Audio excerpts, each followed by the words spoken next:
Hi friends.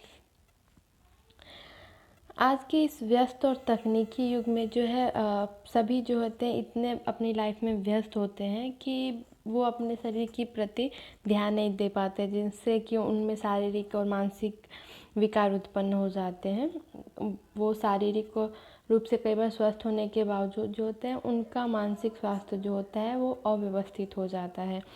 तो इससे निपटने के लिए आज के समय में जो है योग को एक महत्वपूर्ण साधन माना जाता है। और योगासन एवं प्राणायाम, इन दोनों को जो होता है वो योग का एक पार्ट माना जाता है। योगासन में जो होता है वो हम शारीरिक रूप से विभिन्न आसन लगाकर विभिन्न योग क्रियाएं करते हैं। और प्राणायाम में जो होता है वो हम प्राणायाम में जो होता है वो सांस को, जो हम सांस लेते हैं, प्राण वायु को नियंत्रित करके जो होता है वो योग क्रियाएं की जाती हैं। तो इस वीडियो में प्राणायाम को दिखाया गया है। इसमें प्राणायाम और प्राणायाम के प्रकार, जिसमें कि कपालभाति, नाड़ी शोधन, भ्रामरी, अनुलोम विलोम और शीतली प्राणायाम को प्रदर्शित किया गया है। आप देख सकते हैं प्राणायाम जो है प्राण वायु को नियंत्रित करने की प्रक्रिया है। हमारे प्राचीन ऋषियों का मानना था कि प्रत्येक जीव के सांसों की संख्या निश्चित होती है और यदि हम उसे अव्यवस्थित रूप से व्यय करते हैं तो वह एक दिन अपने जीवन शक्ति गंवाकर अकाल मृत्यु को प्राप्त कर सकते हैं।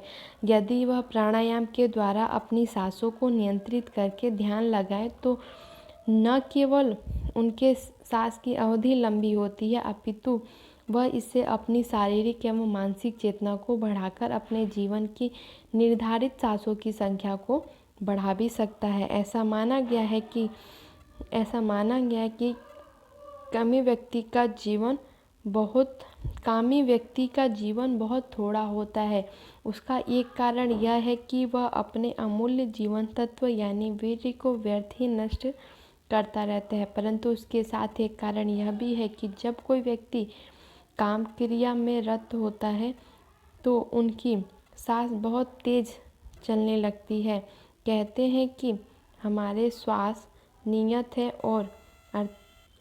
है अर्थात यह निश्चित है कि हमें कितने सांस लेने हैं। नियत सांसों की संख्या समाप्त होते ही हमारी जीवन लीला समाप्त हो जाती है। इस प्रकार अपने श्वास को नियंत्रित करने के लिए हम प्राणायाम का सहारा लेते हैं, जिसमें प्राणायाम के प्रकार में पहला कपालभाति हो जाएगा।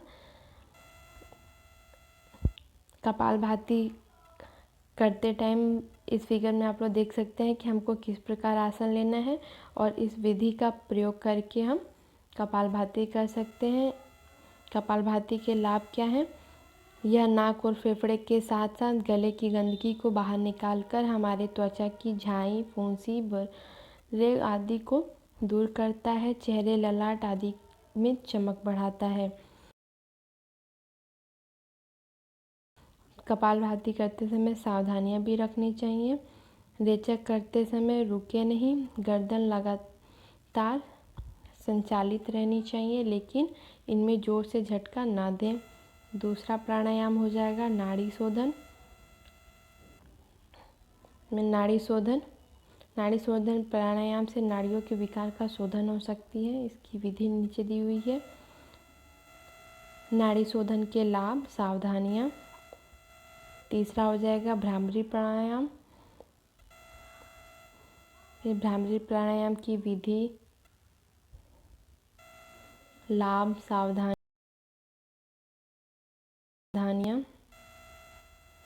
फोर्थ आ जाएगा अनुलोम विलोम। यह प्राणायाम नए साधकों के लिए बहुत ही सरल तथा उपयोगी है। इस प्राणायाम के करने से अन्य प्राणायाम करने की क्षमता एवं सुविधा प्राप्त हो जाती है। इसकी विधि आप यहाँ पढ़ सकते हैं। अनुलोम विलोम के लाभ क्या होते हैं? इस प्राणायाम से हमारे श्वसन अंग पुष्ट होते हैं, रक्त की शुद्धि एवं वृद्धि होती है, मन की चंचलता समाप्त होकर शांत, स्थिर एवं एकाग्र होने लगती है। 5वां प्राणायाम हमारा हो जाएगा शीतली प्राणायाम। शीतली प्राणायाम, यह प्राणायाम तन मन को शीतल करता है, इसलिए इसे शीतली प्राणायाम कहते हैं। इसकी विधि आप पढ़ सकते हैं यहाँ पे। ध्यान, शीतली प्राणायाम के लाभ, इससे जो है तन मन को शीतलता प्रदान होती है। पित्त का शमन करके कफ बढ़ता है, कफ बढ़ाता है। कब्ज, पेट के रोग, चर्म रोग, चक्षु रोग, मुंह के छाले, पेट की गर्मी, खुश्की, गले के रोग, टॉन्सिल आदि को दूर करता है। यह मन को शांत करने और क्रोध शांत करने में भी लाभप्रद है। इसमें सावधानी रखनी चाहिए। क्या सावधानी? इस प्राणायाम को जो है सर्दी के मौसम में नहीं करना चाहिए। कफ प्रकृति के व्यक्ति को भी यह प्राणायाम नहीं करना चाहिए। Thank you for watching this video.